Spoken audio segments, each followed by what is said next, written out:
오늘 이 말씀을 가지고 나와 함께 모으는 자, 나와 함께 모으는 자란 제목으로 함께 은혜를 나누고자 합니다. 나와 함께 아니하는 자는 나를 반대하는 자요, 나와 함께 모으지 아니하는 자는 해치는 자니라. 이 짧은 말씀 속에 참 굉장히 중요하고 또 굉장히 무게 있는 말씀이 여기에 담겨져 있습니다. 예수님께서 친히 주시는 말씀입니다. 그래서 예수님과 함께 하지 않으면서 나는 예수님을 반대하지 않는다 하는 사람은 거짓말하는 겁니다. 예수님과 함께 하지 않으면서도 나는 예수님을 절대 반대하지 않는다, 난 하나님이 있는 걸 믿는다, 그렇게 말하는 사람은 거짓말하는 자라는 거예요. 또 예수님과 함께 모으지 아니하면서 나는 예수님의 제자다 라고 말하는 사람도 잘못 말하는 거예요. 정직한 말이 아니죠. 나와 함께 모으지 아니하는 자는 해치는 자니라, 그렇게 말씀하고 있기 때문에 예수님의 제자가 아니라는 거예요. 그래서 그럼 이 본문의 말씀이 도대체 어떤 의미인가, 우리가 그 배경을 잠깐 보면은 22절부터 나오고 있습니다. 예수님께서 한 귀신 들린 사람, 그래서 귀신 들려서 눈 멀고 말 못하는 사람, 그런 사람은 대부분 또 잘 듣지도 못하죠. 그러니까 듣지도 못하면 말도 잘 할 수 없어요. 그런데 여기 보니까 귀신이 들려서 눈 멀고 말 못하는 사람을 예수님께 데려왔는데 예수님께서 낫게 해주셨어요. 말씀으로 귀신을 쫓아내 주셔서 온전하게 되었어요. 그랬을 때 반응이 두 가지 반응이에요. 하나는 그 사실을 보고, 예수님께서 귀신을 쫓아내는 이 사실을 보고, 야, 우리가 기다리던 메시아가 오셨다, 우리가 그렇게 400년 동안 기다렸던 메시아가 바로 이분이다, 이분은 다윗의 자손이다 라고 긍정적인 반응을 보였던 사람들이 있어요. 오늘 23절에 우리 한번 봅니다. 23절 보면 같이 한번 읽어봅니다. 무리가 다 놀라 이르되 이는 다윗의 자손이 아니냐, 이는 다윗의 자손이 아니냐. 그러니까 예수님께서 귀신을 쫓아내는 이 사건을 보고 이분은 분명 하나님께서 우리에게 약속하셨던 그 메시아가 분명하다, 그리스도가 맞다, 그리스도는 다윗의 자손으로 오신다고 그랬는데 그러니까 이분이 다윗의 자손이 아니냐, 이렇게 반응을 한 거예요. 그런데 어떤 사람들, 특히 바리새인들, 우리 24절을 같이 한번 읽어봅니다. 시작. 바리새인들은 듣고 이르되 이가 귀신의 왕 바알세불을 힘입지 않고는 귀신을 쫓아내지 못하느니라 하거늘. 여러분, 바리새인들은 예수님께서 귀신을 쫓아내는 이런 장면을 보면서 시기하고 질투하면서 귀신의 왕 바알세불을 힘입지 않고는 결코 쫓아내지 못한다, 이런 일은 할 수 없다, 귀신의 왕을 힘입어서 이렇게 했다 라고 부정적으로 반응했던 것을 보게 되는 것입니다. 그러니까 우리가 무슨 일을 해도 마찬가지예요. 교회 일도 마찬가지예요. 항상 그렇게 부정적으로 말하는 사람이 있어요. 언제나 좋게 말하는 사람이 있는가 하면 나쁘게 말하는 사람도 있어요. 여러분, 그런데 예수님이 행하신 일을 보고도 이렇게 반응이, 긍정적인 반응을 보이는 사람도 있고 부정적인 반응을 보이는 사람도 있다는 것이죠. 그러니까 정말 우리가 인간이 말할 때는 어떻게 했어요? 그런데 여기에서 그건 뭘 말하냐면 예수님께서 지금 이 귀신을 쫓아내는 이적을 보여줬어요.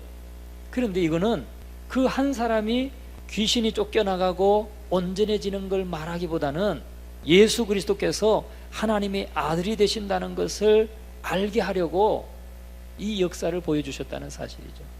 예수님께서 하나님의 아들이라고 하는 이 사실을 사람들에게 알게 하려고 이 귀신을 쫓아내는 역사를 보여주셨다는 사실입니다. 여기에 이적의 목적이 있어요. 그러니까 성경에 나오는 모든 이적에는 그 목적이 분명한데, 목적이 뭐냐? 예수님께서 하나님의 아들이시라고 하는 것을 분명하게 증거하고 사람들로 하여금 믿게 하기 위해서 그런 예수님께서 이적을 많이 보이신 거예요. 물론 예수님이 이적을 보이시고 병든 자를 고치시고 안전병이를 일으키시고 맹인을 눈을 뜨게 하시고 이 사건을 통해서 그 한 사람 한 사람이 나음을 입었지만 그 나음 하나 받은 거, 그게 중요한 게 아니고, 예수님이 그 이스라엘 백성들이 그렇게 기다리던 메시아라고 하는 사실, 그리스도로 오셨다는 사실을 알게 하기 위해서 성경은 이적을 많이 우리에게 보여주고 있다는 것입니다. 그런 사건을 보고서도 지금 하나님이 보내주신 메시아다라고 이 계시적인 사건으로 본 것이 아니라 바리새인들은 어떻게 봤느냐면 바알세불의 힘, 귀신의 왕인 바알세불의 힘을 힘입어서 저렇게 작은 귀신들을, 쪼무리기 귀신들을 쫓아내는 것이다 라고 하나님의 역사를 가리켜서 귀신의 역사로 지금 말하고 있는 것을 볼 수가 있어요. 그래서 예수님께서 바리새인들을 얼마나 많이 책망하셨어요. 얼마나 많이 책망하셨습니까? 사람들 앞에서 자기가 의롭다고 얘기했던 자타가 공인하는 바리새인들이 예수님께 가장 많이 책망을 받았던 사람들이 바리새인과 서기관들. 25절부터 28절까지 같이 한번 읽어봅니다. 시작. 예수께서 그들의 생각을 아시고 이르시되 스스로 분쟁하는 나라마다 황폐하여질 것이요 스스로 분쟁하는 동네나 집마다 서지 못하리라. 만일 사탄이 사탄을 쫓아내면 스스로 분쟁하는 것이니 그리하고야 어떻게 그의 나라가 서겠느냐. 또 내가 바알세불을 힘입어 귀신을 쫓아내면 너희의 아들들은 누구를 힘입어 쫓아내느냐. 그러므로 그들이 너희의 재판관이 되리라. 그러나 내가 하나님의 성령을 힘입어 귀신을 쫓아내는 것이면 하나님의 나라가 이미 너희에게 임하였느니라. 여기 28절에 보니까 예수님께서 그렇게 말씀해요. 내가 하나님의 성령을 힘입어 귀신을 쫓아내는 것이면 하나님의 나라가 이미 너희에게 임하였느니라. 굉장히 중요한 말씀, 신학적으로 중요한 말씀을 하고 있습니다. 예수님의 역사가 바로 하나님의 역사고, 예수님의 능력이 바로 하나님의 능력이고, 예수님이 지금 세우고 있는 것이 하나님의 나라라고 하는 것을 분명하게 선포하고 있는 말씀인 것입니다. 자신의 역사가 곧 하나님의 역사라는 거예요. 하나님의 나라가 임했기 때문에 귀신이 물러간다는 거죠. 왜? 귀신들끼리, 자기들끼리, 사탄끼리 싸우면 사탄이 사탄을 쫓아내면 스스로 분쟁하는 것이니 그리하고야 어떻게 사탄의 나라가 세워지겠느냐 이 말이에요. 그렇지 않습니까? 서로 분쟁하면 결코 세워지지 않는 거예요.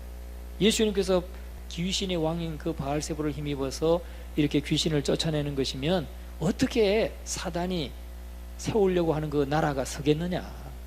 그런데 내가 하나님의 성령을 힘입어서 귀신을 쫓아내는 것이면 이미 너희 속에 하나님의 나라가 임하였다.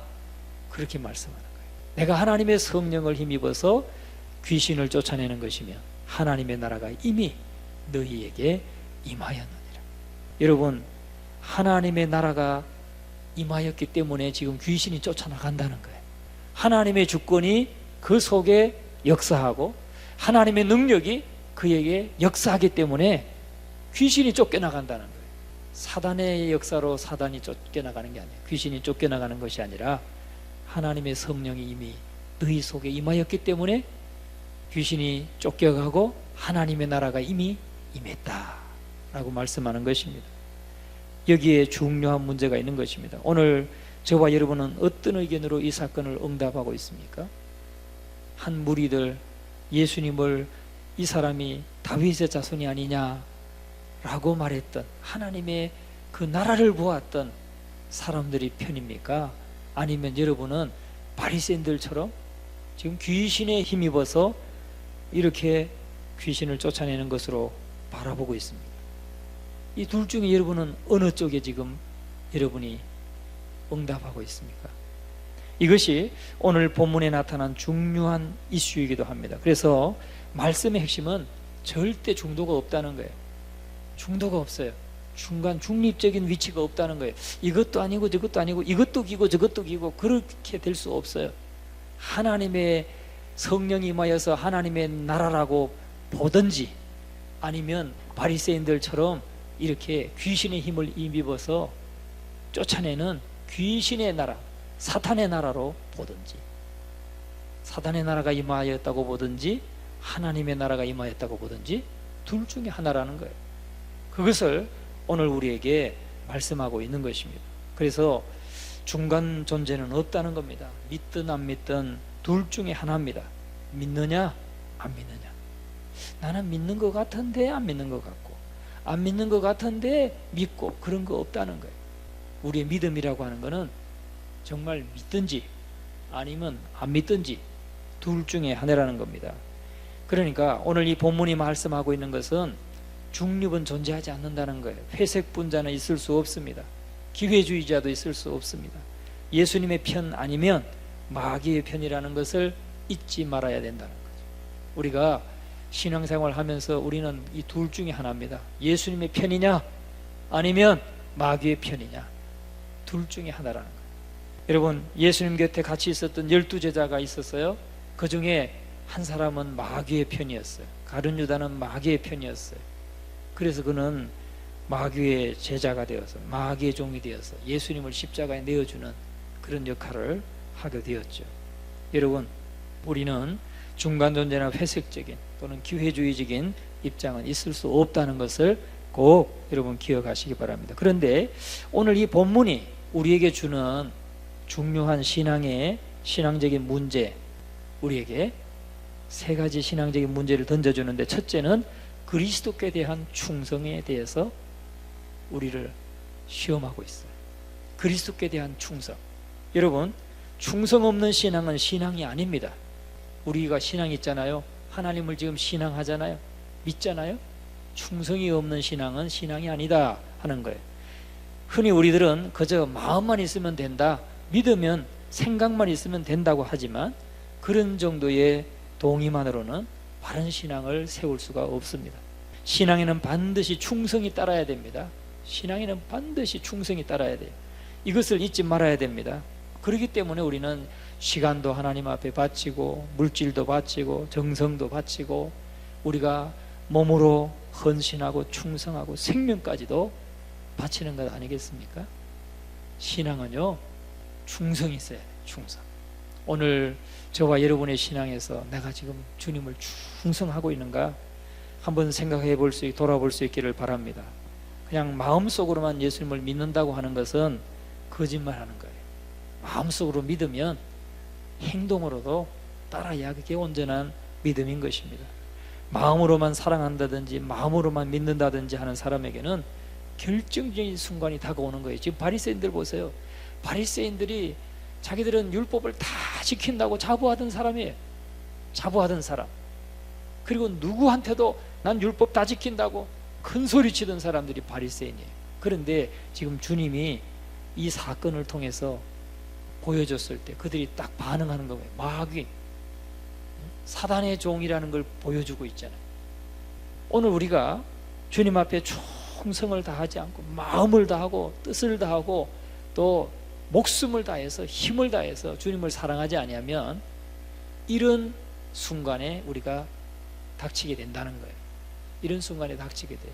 반드시 우리가 이런 결단을 내리지 않으면 안 되는 그런 순간에 닥칠 수 있다는 겁니다. 오늘 저와 여러분은 충성 없는 신앙은 신앙이 아니라는 것을 여러분 믿으시기를 주의 이름으로 축원합니다.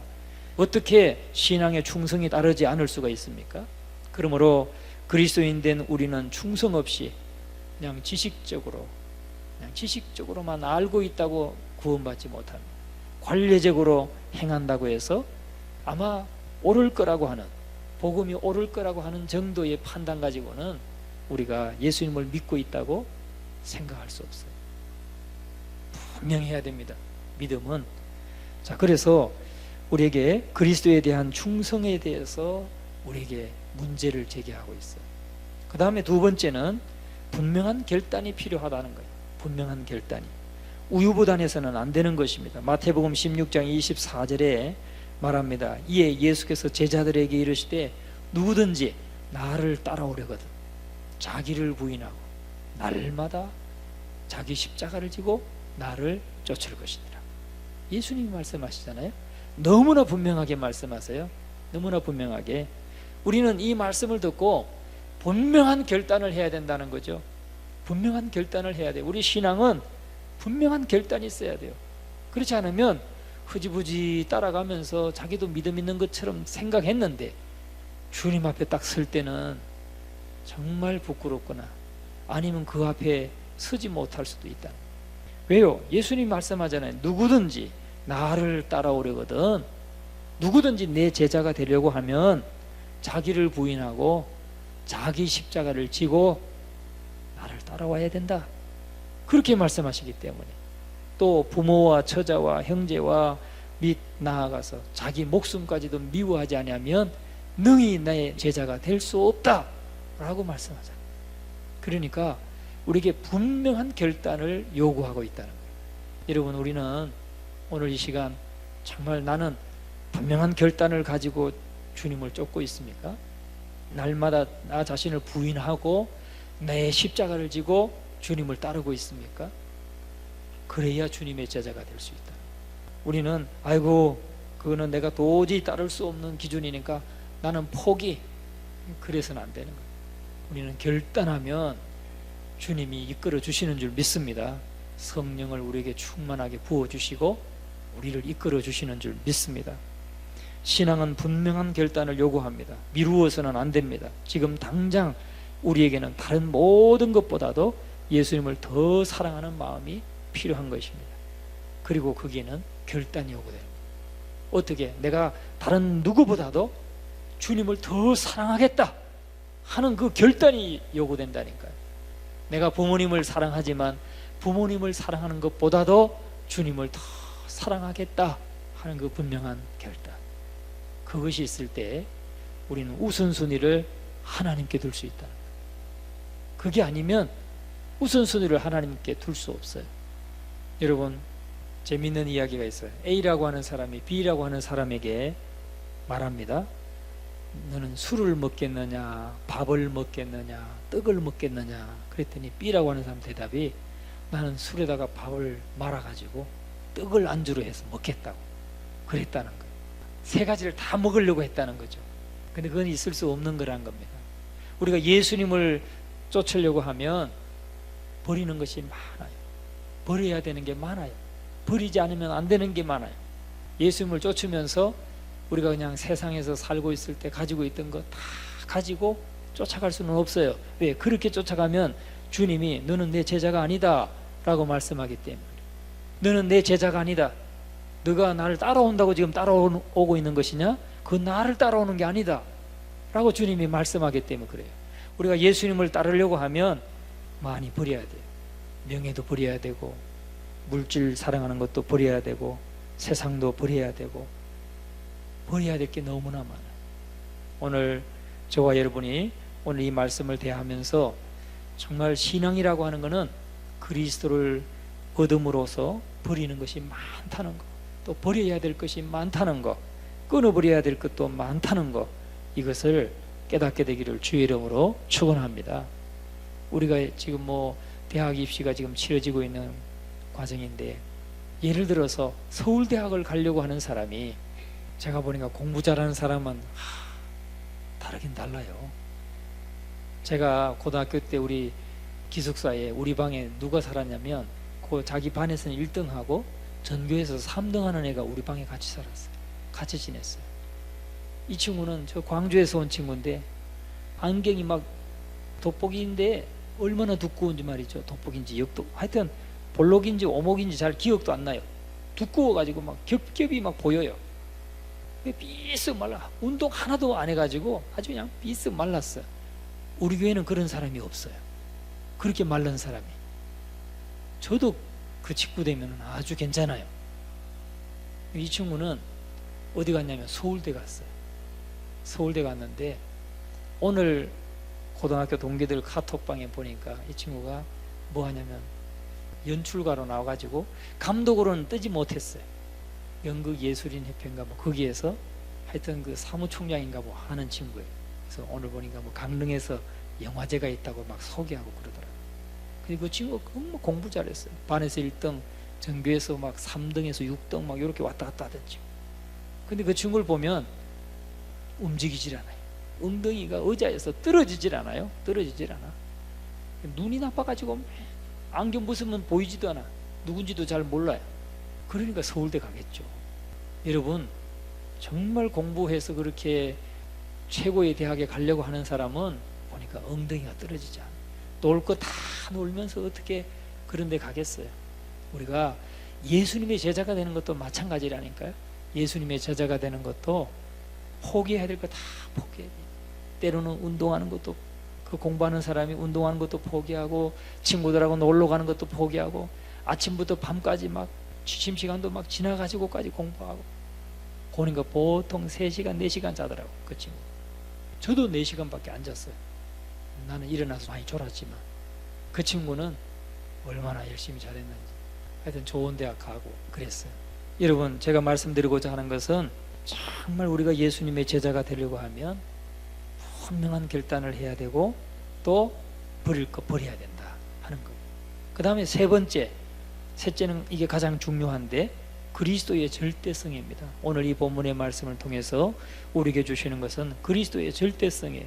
상대적으로 생각해서는 안 된다는 겁니다. 예수님도 그만, 유교도 그만, 철학도 그만, 물질도 그만, 그래서는 안 된다는 거예요. 여러분, 그리스도를 상대적으로 이해하려고 하는, 그렇게 해서는 안 됩니다. 상대적으로 이해하려고 하면 안 돼요. 예수 그리스도는 공자나 석가나 또는 마호메트나 그런 사람하고 비교할 수 없는 분이에요. 절대적인 분인 것을 믿으시기 바랍니다. 4대 성인 중에 하나 이렇게 생각하시면 안 돼요. 오직 구원자는 베드로처럼 예수는 그리스도시요 살아계신 하나님의 아들입니다. 천하인간의 구원 얻을 만한 다른 이름을 우리에게 주신 일이 없다고 분명하게 믿어야 되는 것입니다. 그리스도의 절대성을 보여주는 거예요. 그리고 여러분, 복음의 절대성은 바로 예수 그리스도의 절대성이란 것, 예수 그리스도의 절대성이 우리에게 필요하다는 것을 말씀하고 있습니다. 결코 우리가 상대적으로 이해하려고 해서는 안 된다. 그러니까 주님의 말씀이기 때문에 우린 절대적으로 따라야 된다는 걸 말씀하고 있어요. 자, 나와 함께 아니하는 자는 나를 반대하는 자다. 나는 반대 안 했는데요. 나와 함께 모으지 아니하는 자는 해치는 자니라. 난 해치지 않았는데요. 아니요, 주님이 그렇게 말씀하셔요. 주님이 그렇다면 그런 거예요. 오늘 저와 여러분은 모든 것이 상대적이라고 해도 여러분, 사랑은 그런가요? 사랑은 그렇지 않잖아요. 이 여자도 괜찮고 저 여자도 괜찮고 이 남자도 좋고 저 남자도 좋고, 사랑의 개념이 그렇습니까? 그렇지 않습니다. 사랑의 욕구는 절대 그렇지 않아요. 우리는 오늘 본문을 통해서 주신 예수님의 말씀을 명심해야 됩니다. 그게 뭐냐? 그리스도의 절대성을 깨달아야 된다는 겁니다.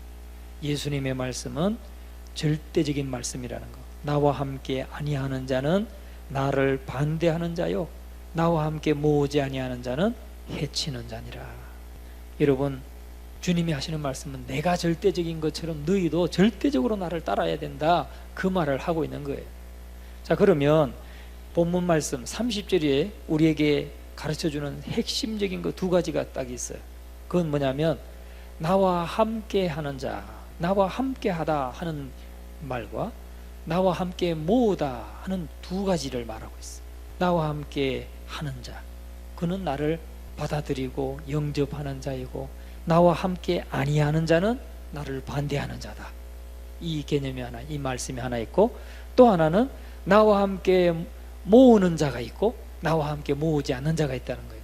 나와 함께 모으는 사람은 해치는 자가 아니라 함께 모으는 자이고, 지금 나와 함께 모으지 아니하는 자는 해치는 자다, 이렇게 말씀하고 있는 거예요.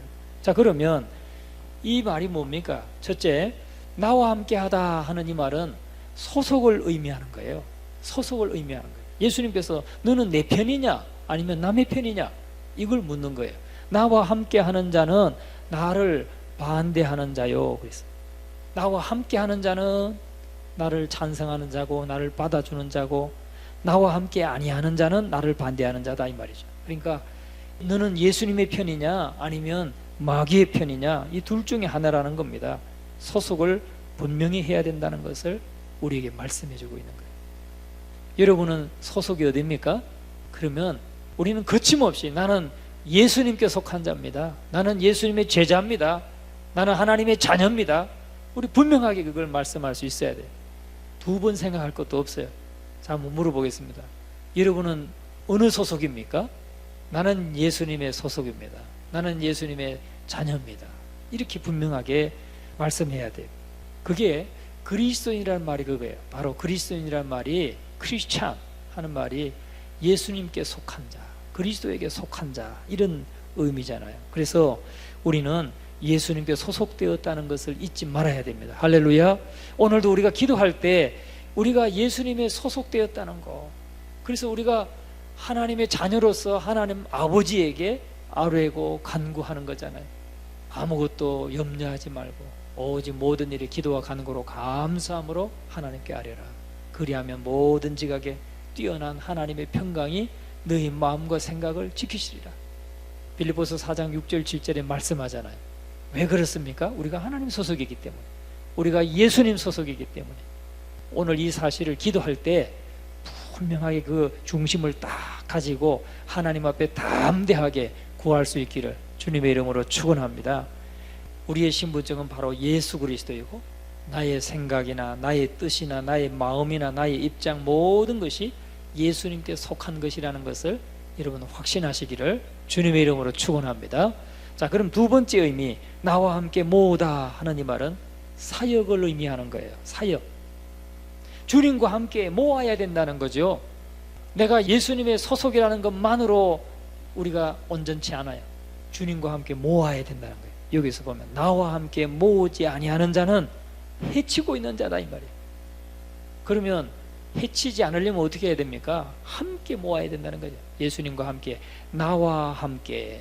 이 함께라는 말은 함께 일하다 하는 말이에요. 함께 일하다. 그러니까 예수님께서는 우리에게 미온적인 상태를 용납하지 않는다는 거예요. 나와 함께 모으지 아니하는 자는 해치는 자다. 뜨뜻미지근하게 모으지도 않고 가만히 있어. 난 예수님 소속인데요. 너 누구 소속이냐? 예수님 소속인데요. 그런데 왜 너 거기에 가만히 서 있냐? 나와 함께 모으지 아니하는 자는 해치는 자다. 자꾸 흩어버리고 있는 자다, 그 말이에요. 여러분, 나와 함께 아니하는 자는 나를 반대하는 자요, 나와 함께 모으지 아니하는 자는 흩어버리고 있는 자다. 이 얼마나 두려운 말입니까?